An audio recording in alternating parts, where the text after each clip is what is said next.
concept vient des États-Unis et la construction vient de chez nous en Sologne, puisqu'on est de Blois dans le Loir-et-Cher, un petit peu au sud de Paris, mais avec l'esprit américain.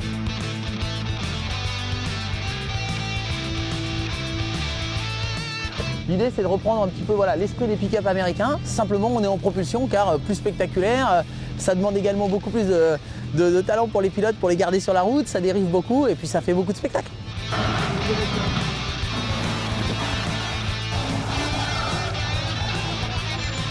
Là-dessous, on a un gros moteur V8, 5,7 litres. Il fait 450 chevaux. Il est inspiré du moteur de la Corvette. On a utilisé le même châssis que nos véhicules NASCAR, dont les structures de sécurité sont homologuées par les FIA. C'est aujourd'hui le point numéro 1. Avant d'envoyer les garçons faire les fous dans les autos, il faut qu'on soit en sécurité.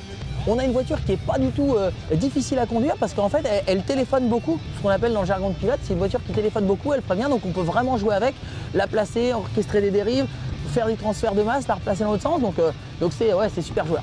L'idée de la voiture, c'est vraiment de rester sur quelque chose où on revient au fun et au plaisir de rouler. Il n'y a aucune électronique, c'est-à-dire que l'accélérateur, les gaz, l'anti-patinage, etc., c'est simplement le pied droit du pilote qui gère tout ça.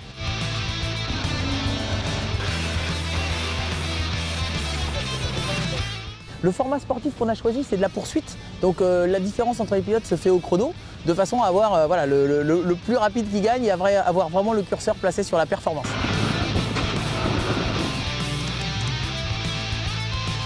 Les sensations, on va les chercher sur le transfert de masse, sur trouver la bonne méthode entre la performance pour aller chercher le chrono et de la dérive également, parce que c'est une voiture qui, si on la met pas en dérive, si on joue pas avec, va pas faire de chrono.